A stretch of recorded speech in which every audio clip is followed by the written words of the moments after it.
Simple solution देखा था, तो जनरल सॉल्यूशन में कुछ कुछ चीजें आपको याद करनी होंगी। जैसे साइन एक्स की वैल्यू 0 है, तो साइन एक्स की वैल्यू 0 कब कब होती है? 0 पे होती है, 180 डिग्री पे होती है, 360 डिग्री पे होती है। मतलब इंटीग्रल नंबर ऑफ टाइम्स 180 अगर करते हैं तो हमारा साइन की वैल्यू 0 होती है। मतलब अगर साइन एक्स की वैल्यू आपकी 0 है, ध्यान दीजिएगा, अगर साइन एक्स की वैल्यू आपकी 0 है तो एक्स की वैल्यू कितना होगा? एन पाई की बराबर होगा।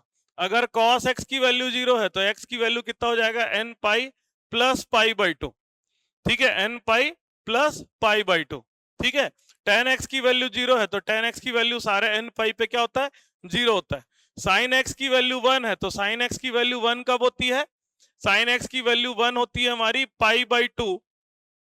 ठीक है, पाई बाई 2 पे होगी, फिर 2 पाई प्लस पाई बाई 2, फिर 4 पाई प्लस पाई बाई 2, ऐसे करके होगा। तो इसकी वैल्यू ये आएगी 4n plus 1 into pi by 2। मतलब हर 2 पाई के बाद जो पाई बाई 2 आएगा उसमें क्या होता है? हमारा साइन एक्स की वैल्यू 1 होती है। तो ये आ जाएगा 4n plus 1 into pi by 2। Cos x की वैल्यू 1 कब होती है? कॉस की वैल्यू 0 पे होती है, 180 पे -1 होती है। इवन नंबर ऑफ, अगर हम लोग 2 पाई देखेंगे, 4 पाई देखेंगे, 6 पाई देखेंगे, ठीक है, तो इसमें हमारा कॉस की वैल्यू क्या होती है? 1 होती है। तो 2n pi even number of times into पाई, उस पे कॉस की वैल्यू क्या होती है? 1 होती है। अगला क्या याद रखना है? अगर साइन एक्स की वैल्यू साइन थीटा के बराबर है तो एक्स की वैल्यू n पाई प्लस -1 का पावर n होता है। ये हमारा -1 का पावर n, ये हमारा थीटा के बराबर होता है। ठीक है, ये हमारा क्या होता है? जनरल सॉल्यूशन होता है साइन का। कॉस एक्स की वैल्यू कॉस थीटा होती है, तो एक्स की value 2n pi plus minus theta के बराबर होती है। और tan x बराबर tan थीटा है तो x की value n pi plus theta के बराबर होती है। तो ये तीन चीजें ज्यादा इंपॉर्टेंट है। ये तीन चीजें क्या है आपके लिए? ज्यादा इंपॉर्टेंट है। ये तीन चीजें आपको याद रखनी है जनरल सॉल्यूशन के लिए। ठीक है, जनरल सॉल्यूशन या प्रिंसिपल सॉल्यूशन भी इससे बन जाता है। बस आपको ये ध्यान में रखना है एंगल की वैल्यू बिटवीन 0 टू 2 पाई के बराबर आ जाए। ठीक है, क्वेश्चन कुछ बनाते हैं। एक दो चीजें और है।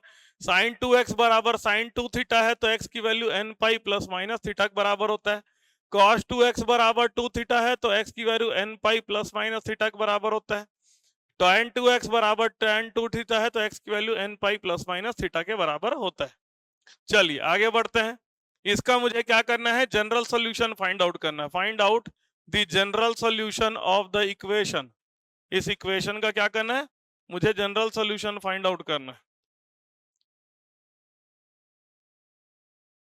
General solution of the equation. ठीक है, इसका क्या करना है? जनरल सॉल्यूशन फाइंड आउट करना है। जनरल सॉल्यूशन तो कैसे करेंगे? यहां पर हम लोग को पहले इसको सॉल्व करना पड़ेगा, फिर हम लोग इक्वेट करेंगे। तो साइन 2x और साइन 6x वाले पार्ट को एक साथ कर लेते हैं। तो ये हो जाएगा sine 2x plus sine 6x minus sine 4x equal to 0। ऐसा लिख देता हूं।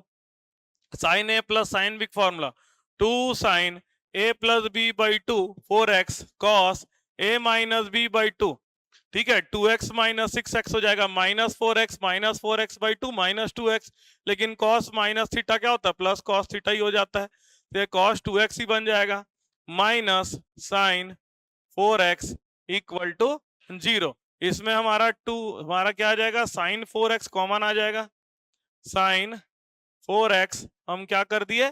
कॉमन ले लिए। क्या बचा? 2 cos 2x minus 1 equate to 0, equate to 0। तो दो टर्म आया। साइन 4x अगर इक्वेट टू 0 करते हैं तो साइन 4x की वैल्यू कभी भी क्या होगी? 0 कब होती है? n पाई पे 0 होती है। तो इसको मैं लिख देता हूं साइन n पाई पे क्या होता है? 0 होता है।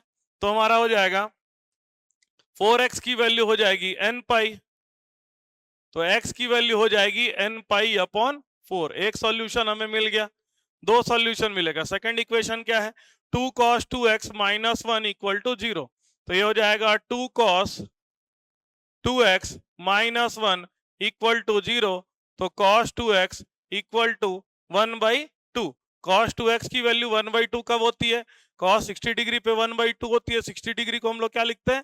π/3 लिखते हैं।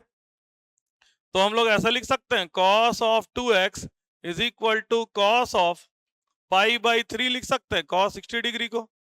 ठीक है, तो 2x की वैल्यू आ जाएगी 2x is equal to 2n pi plus minus theta होता है, तो x की वैल्यू हो जाएगी n पाई प्लस माइनस π/6। ये आ जाएगा, डिवाइड करेंगे तो x की value n pi plus minus π/6 आ जाएगा। अगला क्वेश्चन है find the principal solution of the equation sin x is equal to 1/2। Sine x की वैल्यू क्या है? 1/2 है। इसका प्रिंसिपल सॉल्यूशन फाइंड आउट करना है। जनरल सॉल्यूशन और प्रिंसिपल सॉल्यूशन में यही अंतर होता है। प्रिंसिपल सॉल्यूशन जो आएगा आपका 0 से 360 डिग्री के बीच में आता है। ठीक है, रेडियन में लिखते हैं हम लोग आंसर को। तो जनरल सॉल्यूशन हमारा कैसे बनाते हैं? लास्ट क्लास का याद करिए। Sine x is equal to, sine की वैल्यू 1/2 कब आती है? 30 डिग्री में। Sine x is equal to कितना हो जाएगा? साइन ऑफ π/6 फर्स्ट क्वाड्रेंट में। और सेकंड क्वाड्रेंट में भी हमारा क्या होगा? सेकंड क्वाड्रेंट में भी साइन पॉजिटिव होता है, तो हम लोग ऐसा भी लिख सकते हैं sine x is equal to sine of, second quadrant में किसी भी एंगल को कैसे लिखते हैं? π-θ। तो ये भी हमारा क्या आएगा? पॉजिटिव आएगा। तो इसके हिसाब से अगर देखें तो x की वैल्यू आ रही है π/6। x की वैल्यू कितनी आ रही है? π/6। और यहां से x की वैल्यू कितना आएगा? यहां से x की वैल्यू आ जाएगी sine x is equal to, ये हो जाएगा साइन ऑफ 5π/6। तो x की वैल्यू कितना हो जाएगा? 5π/6 के बराबर आ जाएगा। x की वैल्यू कितना आ जाएगा? 5π/6 के बराबर। चलिए आगे बढ़े। Find the solution of the equation cos x is equal to 1/2। यदि cos x की वैल्यू 1/2 है तो इसका हमको सॉल्यूशन है। नहीं दिया है कोई सॉल्यूशन, मतलब हमें क्या निकालना है? जनरल सॉल्यूशन फाइंड आउट करना है। अगर दिया होता तो हम लोग उसका प्रिंसिपल सॉल्यूशन निकालते हैं, नहीं दिया है तो जनरल सॉल्यूशन निकालेंगे।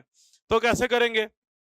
cos x equal to, cos की वैल्यू 1/2 कब आती है? फर्स्ट क्वाड्रेंट में देखिए cos की वैल्यू 60 डिग्री पे 1/2 आती है। 60 डिग्री को क्या लिखते हैं? π/3 लिखते हैं।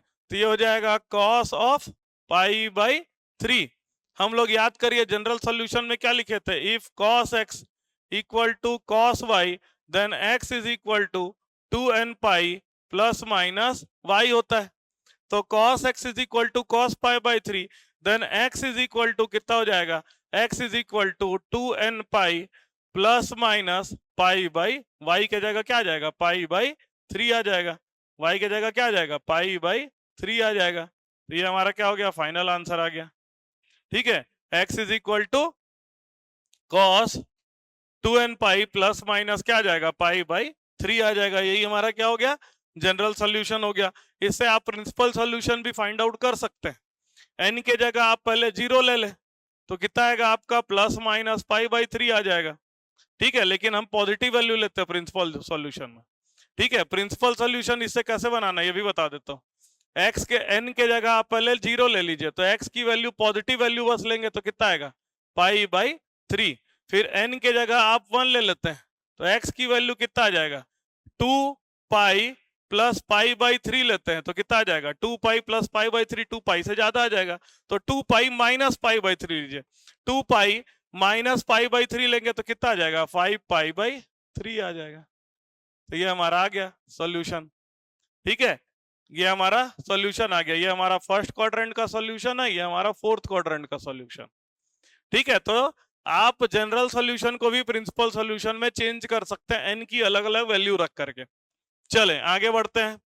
Find the principal solution of the trigonometric equation tan x is equal to -√3।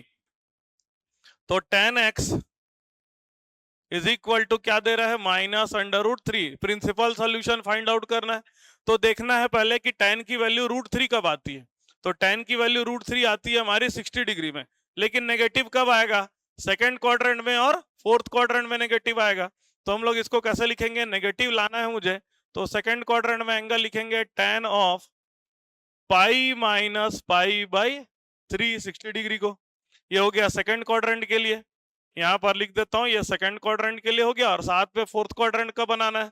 तो फोर्थ क्वाड्रेंट का कैसे बनेगा? tan x is equal to tan of 2 pi minus pi by 3। Last class में अगर आपको समझ में नहीं आ रहा है, लास्ट क्लास में जाएंगे तो आपको समझ में आएगा कि ये कैसे बनाया जाता है। सेकंड क्वाड्रेंट में पाई माइनस थीटा करके लिखते हैं, थर्ड क्वाड्रेंट में पाई प्लस थीटा करके लिखते हैं, फोर्थ क्वाड्रेंट में 2 पाई माइनस थीटा करके हम लोग लिखते हैं। चले, तो ये हो जाएगा आपका tan x equal to tan 2 pi by 3 हो जाएगा। तो इससे हमें x की वैल्यू मिल गया 2 पाई बाई 3। ये पहला x की वैल्यू हमें मिल गया 2 पाई बाई 3। अगला है tan x is equal to कितना हो जाएगा, tan x is equal to 3 2 जा 6 पाई माइनस पाई हो जाएगा tan 7 pi by 3, tan 7 pi by 3। तो इससे x की वैल्यू कितना मिल गया हमें, 7 पाई बाई 3। ये हमको क्या मिल गया, x की वैल्यू मिल गया 7 पाई बाई 3। क्लियर हो रही है बात। चलें आगे बढ़ते हैं। Find the general solution of the trigonometric equation 2 cos square x plus 3 sin x equal to 0। तो क्वेश्चन में जब cos और sin दोनों रहेगा तो उसको एक बनाना पड़ता है। तो cos स्क्वायर की जगह क्या लिख सकते हैं, 1 माइनस साइन स्क्वायर थीटा। तो ये हो जाएगा 2 cos square x plus 3 sin x equal to 0 हमारा इक्वेशन है। तो 2 cos स्क्वायर x की जगह 1 माइनस साइन स्क्वायर x लिखा जा सकता है plus 3 sin x equal to 0। तो ये बन जाएगा 2 minus 2 sine square x plus 3 sin x equal to 0। ठीक है, इसमें मैं माइनस का मल्टीप्लाई कर देता हूं। तो ये बन जाएगा 2 sine square x minus 3 sin x minus 2 equal to 0।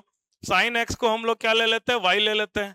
Sine x को क्या ले लेते हैं, y ले लेते हैं, ताकि ये क्वाड्रेटिक इक्वेशन बन जाएगा। तो ये बन जाएगा 2y square minus 3y minus 2 equal to 0। Splitting the middle term कर देते हैं। तो ये हो जाएगा 2y square minus 4y plus y minus 2 equal to 0। Splitting the middle term कर दिए।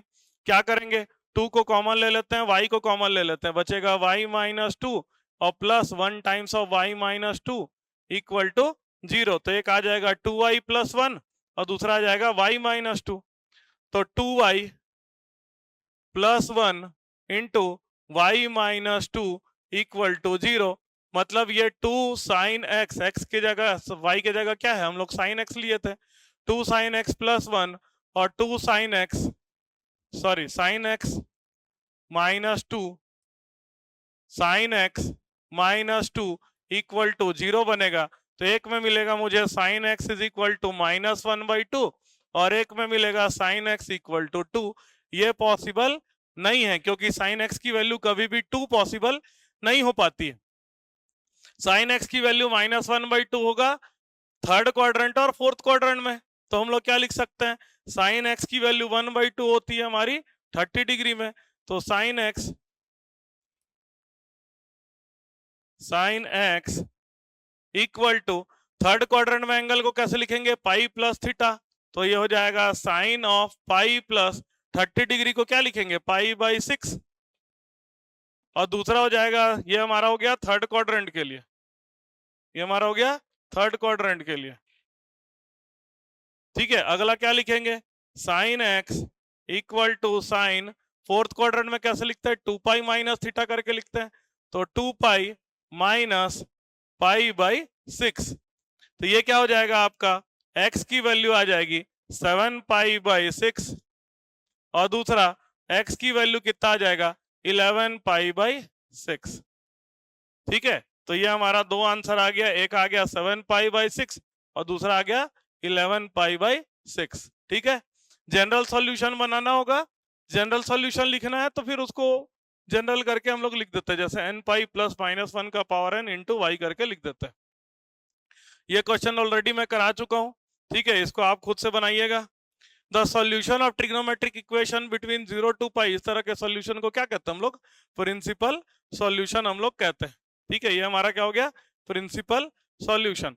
तो हमारा जो ट्रिग्नोमेट्रिक फंक्शन वाला पार्ट था वो पूरा कंप्लीट हो गया है। आप अपने तरफ से कुछ क्वेश्चंस बनाइए, कोई क्वेश्चन में आपको प्रॉब्लम होता है तो तुरंत मुझे भेजिए कि सर ये वाला क्वेश्चन नहीं बन रहा है, उसको हम सॉल्व करके आपको दे देंगे। तो आज की क्लास कैसी लगी मुझे बताइएगा। ठीक है, कुछ भी आपको फीडबैक देना है वो मुझे दीजिएगा। ठीक है, थैंक यू वेरी मच।